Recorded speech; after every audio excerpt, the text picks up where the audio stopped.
അസ്സലാമു അലൈക്കും വറഹ്മത്തുള്ളാഹി വബറകാതുഹു.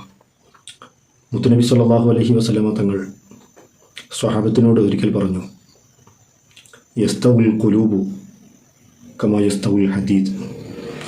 ഹൃദയം ഹൃദയത്തിനും തുരുമ്പ് പിടിക്കും. ഇരുമ്പിന് തുരുമ്പ് പിടിക്കുന്നത് പോലെ ഹൃദയത്തിന് പാപങ്ങളുടെ കറകൾ ആ ഹൃദയത്തിൽ അടിഞ്ഞുകൂടും. മനുഷ്യൻ ചെയ്യുന്ന കുറ്റകൃത്യങ്ങൾ അതവൻ്റെ ഹൃദയത്തിൻ്റെ ആ ശോഭയെ കെടുത്തിക്കളയും.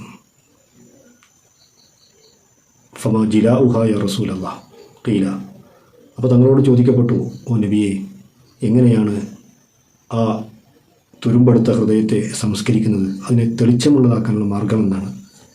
രണ്ടു കാര്യമാണ് മുത്തുനബി സല്ലല്ലാഹു അലൈഹി വസല്ലം തങ്ങൾ പറഞ്ഞത്. ഒന്ന്, കസ്റത്തു ദിക്രിൽ മൗത്ത്, ധാരാളമായി മരണത്തെ ഓർക്കുക.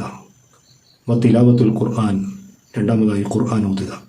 ഈ രണ്ട് കാര്യങ്ങൾ കൊണ്ട് മനുഷ്യൻ്റെ ഹൃദയം തെളിച്ചമുള്ളതാകുമെന്ന് ഷഫീഉനാ റസൂലുള്ളാഹി സ്വല്ലല്ലാഹു അലൈഹി വസല്ലം തങ്ങൾ നമ്മളെ പഠിപ്പിക്കുന്നു.